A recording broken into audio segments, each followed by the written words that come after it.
Brazil বনাম প্যারাগুয়ের ম্যাচের ফলাফল ফাঁস করলো জ্যোতিষীবিরা। কোপা আমেরিকার বাঁচা মরা লড়াই মাঠে নামতে যাচ্ছে ব্রাজিল। গ্রুপ পর্বে নিজেদের দ্বিতীয় ম্যাচে ব্রাজিলের প্রতিপক্ষ প্যারাগুয়ে। এদিকে নিজেদের প্রথম ম্যাচে কোস্টারিকার বিপক্ষে ড্র করেছে সেলেসাওরা, যার কারণে গ্রুপ পর্বে বাকি থাকা দুটি ম্যাচই গুরুত্বপূর্ণ ব্রাজিলের জন্য। গ্রুপ চ্যাম্পিয়ন হয়ে কোয়ার্টার ফাইনাল নিশ্চিত করার জন্য এই দুই ম্যাচে জয় ভিন্ন কোনো বিকল্প নেই ব্রাজিলের সামনে। গ্রুপ পর্বে নিজেদের দ্বিতীয় ম্যাচে আগামী 29 জুন প্যারাগুয়ের বিপক্ষে মাঠে নামতে চলেছে পাঁচবারের বিশ্ব চ্যাম্পিয়নরা। 29 জুন বাংলাদেশ সময় সকাল 7টায় প্যারাগুয়ের মুখোমুখি হবে দরিবালের শিষ্যরা। এর আগে ব্রাজিল ও প্যারাগুয়ে মুখোমুখি হয়েছে 83 বার। এই 83 বার মুখোমুখি লড়াইয়ে ব্রাজিল জয়ের দেখা পেয়েছে 51 বার, অন্যদিকে প্যারাগুয়ে জয়ের দেখা পেয়েছে 13 বার। বাকি 19টি ম্যাচ ড্র করেছে দুই দল।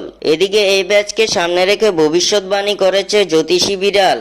ম্যাচের আগে ফলাফল ফাঁস করেছে জ্যোতিষী বিড়াল। জ্যোতিষী বিড়ালের সামনে ব্রাজিল ও প্যারাগুয়ের পতাকা রাখা হয়েছিল, যেখানে জ্যোতিষী বিড়াল বেছে নিয়েছে ব্রাজিলকে। খেলার আগেই জ্যোতিষী বিড়াল জানিয়ে দিয়েছে প্যারাগুয়ের বিপক্ষে জিতবে ব্রাজিল।